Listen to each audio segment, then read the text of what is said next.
പ്രായം അതൊരു ആശങ്ക തന്നെയാണ്. സമയത്തെ പിടിച്ചുകെട്ടാനാവാത്ത മനുഷ്യർക്ക് എങ്ങനെ വയസ്സ് നിയന്ത്രിക്കാനാവും? വല്ലാത്തൊരു ചോദ്യമാണത്. പക്ഷേ ഉത്തരങ്ങൾ കണ്ടു തുടങ്ങിയിട്ടുണ്ട്. വാട്ട് സയൻസിലേക്ക് സ്വാഗതം. പ്രായം കുറയ്ക്കാൻ എന്താണ് ചെയ്യാനാവുക? പ്രായത്തിനനുസരിച്ച് ശരീരത്തിൽ വരുന്ന മാറ്റങ്ങൾ നിർണ്ണയിക്കാനും വേണ്ട പ്രതിവിധി തേടാനും കിണഞ്ഞ് ശ്രമിക്കുക എന്നത് മാത്രമാണ് ചെയ്യാനാവുക. പ്രായത്തിനനുസരിച്ച് ഏതൊക്കെ ശരീരഭാഗങ്ങൾക്കാണ് മാറ്റം ഉണ്ടാകുന്നത്, അല്ലെങ്കിൽ ഏതൊക്കെ അവയവങ്ങൾക്കാണ് തേയ്മാനം സംഭവിക്കുന്നത് എന്നത് മാത്രമല്ല, അത് എങ്ങനെയെന്ന് കൂടി അറിയാൻ ലോകമെങ്ങും പരീക്ഷണങ്ങളും പഠനങ്ങളും നടക്കുകയാണ്.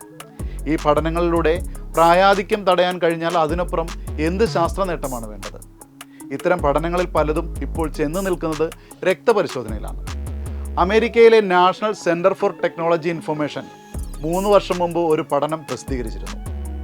5000-ഓളം വ്യക്തികളെ കേന്ദ്രീകരിച്ച് നടത്തിയ ബ്ലഡ് ബയോകെമിസ്ട്രി പഠനത്തിൽ കണ്ടെത്തിയത് മനുഷ്യ ശരീരത്തിലെ പ്ലാസ്മ പ്രോട്ടീനുകളിൽ പ്രായത്തിനനുസരിച്ച് കൃത്യമായ മാറ്റങ്ങൾ സംഭവിച്ചു കൊണ്ടിരിക്കുന്നു എന്നാണ്.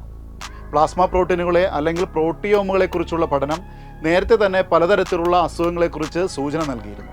രക്തപരിശോധനയെ അടിസ്ഥാനപ്പെടുത്തിയ സൂചകങ്ങൾ അല്ലെങ്കിൽ ബ്ലഡ് മാർക്കറുകൾ ഉപയോഗിച്ച് പലതരം രോഗങ്ങൾ കണ്ടെത്തുന്നുണ്ട്.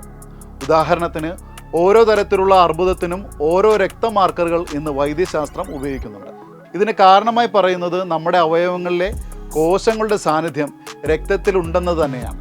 അതിനാലാണ് കാലങ്ങളായ രക്തപരിശോധന ആരോഗ്യത്തിൻ്റെ അളവുകോലായി കണക്കാക്കപ്പെടുന്നത്.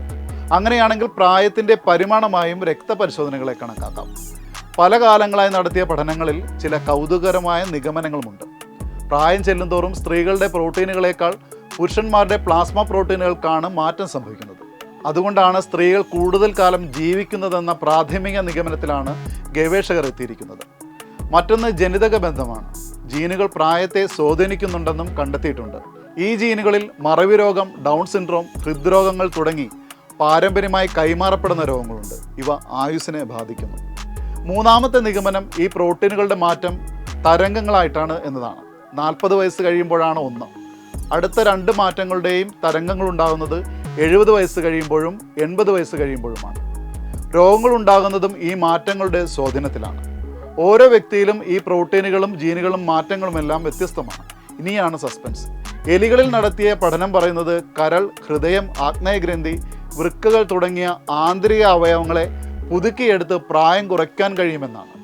ആയുസ് കൂട്ടുന്നതിലല്ല, കൂട്ടിയ ആയുഷ്കാലത്ത് യുവത്വം നിലനിർത്താൻ കഴിയുമോ എന്നതിലേക്ക് വൈദ്യശാസ്ത്രം നീങ്ങുകയാണ്. പ്രായമായവരിൽ പുത്തൻ രക്തം സംക്രമിപ്പിക്കുന്നതിലൂടെയാണ് ഇത് സാധ്യമാക്കുന്നത്.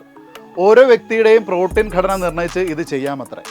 ഈ സംക്രമണം നാഡീഞരമ്പുകളെ ഉത്തേജിപ്പിക്കുകയും ഓർമ്മശക്തി അടക്കം വർദ്ധിപ്പിക്കുകയും ചെയ്യും. തലച്ചോറിൻ്റെ ഘടനയും പ്രവർത്തനവും ഇങ്ങനെ മാറ്റിയെടുക്കാൻ കഴിയും. പരാബിയോസിസ് അഥവാ 2 വ്യക്തികളുടെ രക്തം പരസ്പരം സംക്രമണം നടത്തുന്നത് മനുഷ്യരാശിയെ തന്നെ മാറ്റിയെടുക്കുമെന്നാണ് സൂചന. ഈ പ്രക്രിയ പ്രായമുള്ള ഒരാളും പ്രായം കുറഞ്ഞയാളും തമ്മിലാകുമ്പോഴാണ് പ്രായം കുറയ്ക്കാൻ ഉപകരിക്കുന്നത്. ഒരു കാര്യം ഇപ്പോഴേ പറയാം, പഠനങ്ങൾ ഞെട്ടിക്കുന്ന വഴിയിലേക്കായിരിക്കും മനുഷ്യനെ കൊണ്ടെത്തിക്കുന്നത്. വരാനിരിക്കുന്ന അനന്തമായ മാറ്റങ്ങളെ ലോകം കാത്തിരിക്കുന്നതേയുള്ളൂ. എങ്ങനെ കാണും എന്നതും ശ്രദ്ധേയം.